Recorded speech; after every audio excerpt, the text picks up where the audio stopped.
Hello, class. So this is our lecture on the history of ancient Rome, in which I will be giving you a brief overview of Roman history from essentially its earliest beginnings, the founding of uh, the city of Rome, to the fall of the Roman Empire. So buckle up, kids, because this is going to go by quickly. It's impossible to, and by the way, here are our key terms that you may wish to copy down by pausing the video. All right.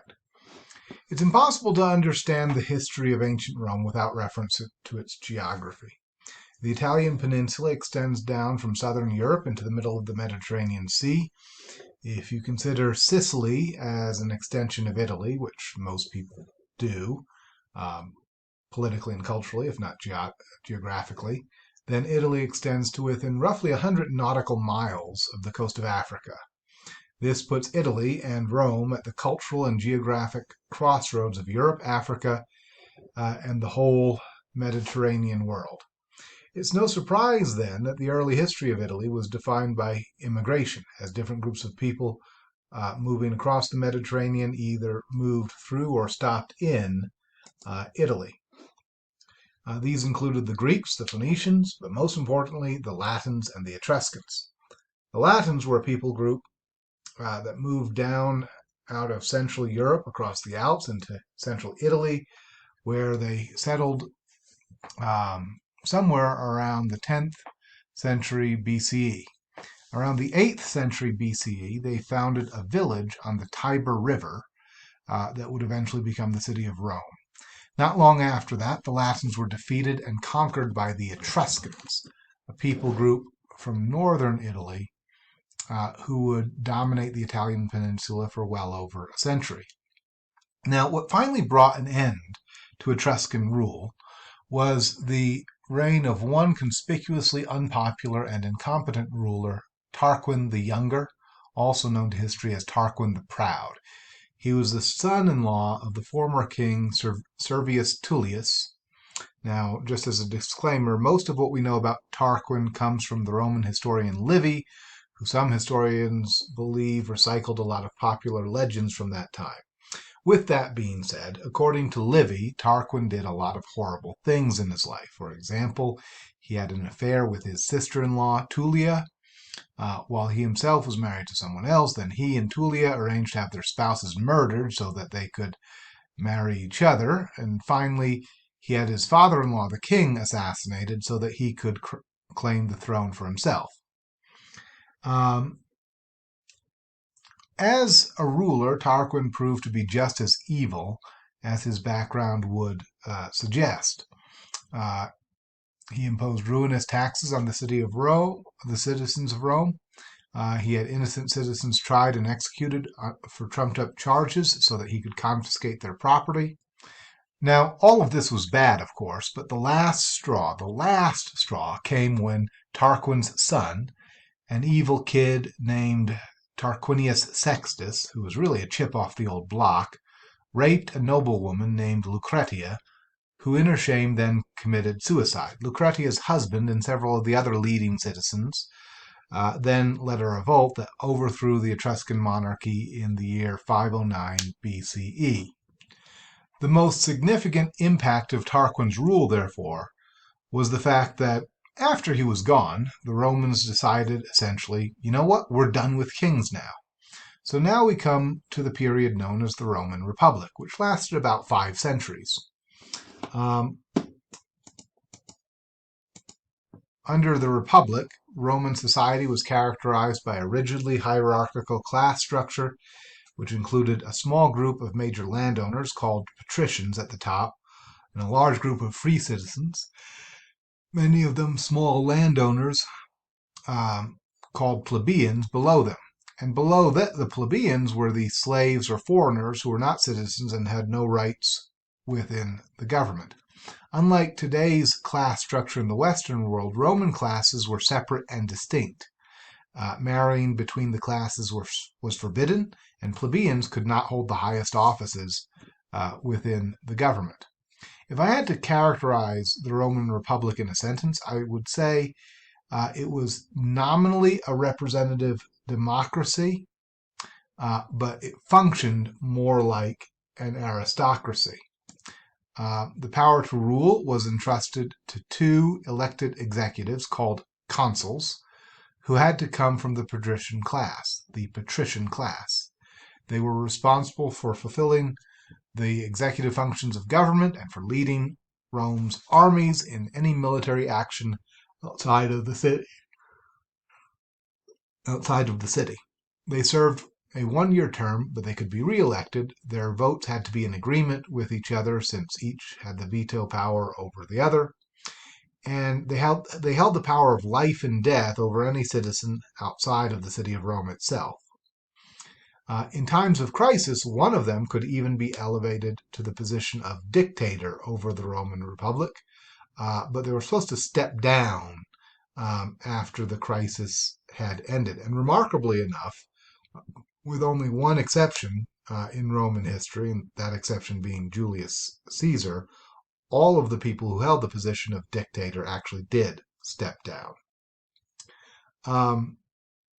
The consuls consulted regularly with an advisory body called the Senate, the Roman Senate, which was composed entirely of patricians, the wealthy landowners. They had legislative authority within the government. Then there's the assembly. Less often the consuls consulted with the plebeian assembly, in which all free male citizens could vote and which elected the consuls, but could not initiate new legislation. They did eventually, however, gain the power to veto Senate legislation. And then finally, there's the tribunes. These were elected officials chosen by the plebeians. They could represent them before the Senate. And the tribunes exercised the veto power on behalf of the assembly. They also had the right to summon the Senate and make proposals for their consideration. Now, political conflicts within the Roman Republic were usually defined by class struggle, as the plebeian assembly gradually tried and succeeded in taking away more and more power from the patrician-dominated Senate. A few key victories along the way included the so-called Law of 12 Tables. The Law of 12 Tables. This was a code of laws spelling out civil matters, crime and punishment, and relation between the classes and family members. And significantly, the laws applied equally to all citizens, whether patrician or plebeian. The Law of 12 Tables was passed in 450 BCE. Eventually, the plebeians also gained the right to intermarry with the patricians and hold executive offices, including council. Finally, in 287 BCE, they got a law passed called Lex Hortensia, which gave the plebeian assembly the right to pass laws that were binding on all citizens of the republic. After the resolution of the class struggle, the Roman Republic embarked on an ambitious program of military expansion, beginning around the mid-3rd century BCE. From 264 to 146 BCE, they were involved in a series of wars called the Punic Wars with rival Carthage in North Africa. I could show you on a map here. There's Carthage and there's Rome. The result of the Punic Wars was the ultimate destruction of Carthage and Rome basically absorbing its territory in North Africa and Hispania, or Spain, into its own domains. By the mid-1st century BCE, the Roman Republic had also conquered Gaul, or France, Greece, Macedonia, most of Asia Minor, or Turkey, and Palestine. In 49 BCE, the Roman politician and successful military commander Julius Caesar led his army down from Gaul, where he had been campaigning, and occupied Rome. He installed himself as dictator for 10 years. a break with tradition, which said that dictators were supposed to serve only during short periods of emergency. He introduced numerous ambitious reforms, including a census, a land distribution program for veterans, the 365-day calendar, also called the Julian calendar, which would remain the standard dating system for centuries in Western Europe.